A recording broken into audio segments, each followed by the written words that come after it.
Joined now by Congressman Mike Quigley from the House Intelligence Committee. Sir, we were going to talk about a couple items, but here in the commercial, I heard you were watching some of our coverage on the WikiLeaks issue, and we're interested in that as well. So I'll hand it over to you. What did you want to add to that?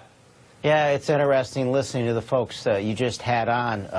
Yeah, it's true. As a lawyer, we probably are creating questions for law school students for the rest of our lifetimes. That's not so bad. What is bad is the fact this investigation, after a year, probably has at least another year to go.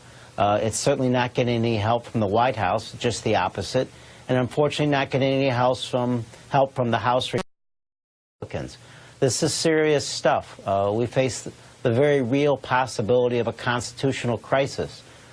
For those months ago who said, I heard after Charlottesville, hey, you're just relitigating the election. And I said, well, you're just relitigating the Civil War, and we have serious work to do here. Please let us do it. Congressman, when you say it could go on for a year, which investigation are you saying could last up to more than another year? Well, I think the House and Senate investigations certainly could. I think the Mueller investigation certainly could. Let's remember, even while the House and Senate were in Democratic control during Watergate, that took well over a year. And this we're meeting extraordinary resistance in our efforts here. And this is far more complicated than Watergate. It involves a foreign involvement, as you know, and people who aren't exactly willing to turn over information. It is far more complex. If Watergate was algebra, this is calculus, and we're dealing in a hostile environment. So I caution the American public, when you hear news, as we've had in recent weeks, about Nixon Analytic, Cambridge, be patiently impatient. Well, Congressman, you're giving me some rough news, because I went to law school because I couldn't do calculus. So if that's where we're headed, I'm in trouble. But I got to also ask you about your colleagues launching these new probes into Obama administration issues and Clinton issues, getting personal intervention reported tonight from Donald Trump. Why now? Yeah, I think it's an insult to the American public. Think of it as one of two things. Assuming the American public would be distracted by a shiny object, or it's the legal defense. Oh yeah, what about you? At a time we're investigating the most important investigation, I think, in congressional history.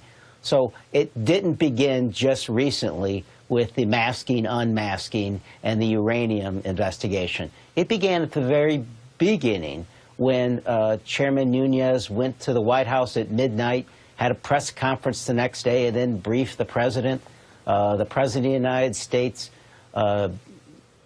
discouraging Mr. Comey from the investigation of Mr. Flynn and then firing him. So there's been a long string of what was initially deflection, delaying, distraction, to what grew into outright obstruction. And unfortunately, the White House... Well, when you say outright obstruction, is that's a conclusion you've drawn? I think when the President of the United States fires Director Comey for that Russian thing, that is obstruction. Is that a high crime? I believe it is. It is just my view. But what do you do with that view, if you believe the President has committed a high crime?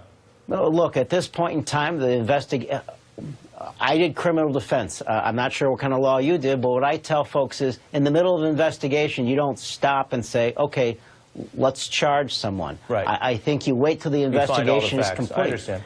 Let's find all the facts. I ask your viewers not to jump to conclusions on other matters as to coordination, collusion, conspiracies with the Russians.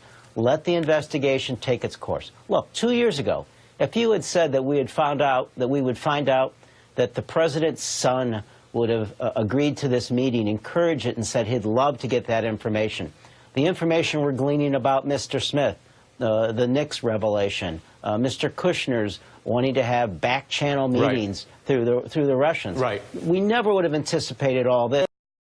I suppose we should have, after what we learned with Roger Stone talking about his good friend Julian Assange and he communicating, and his seeming foreknowledge. Anticipation's only part of the issue. Yogi Berra said, predictions are hard, especially about the future. Congressman Mike Quigley, I hope you will join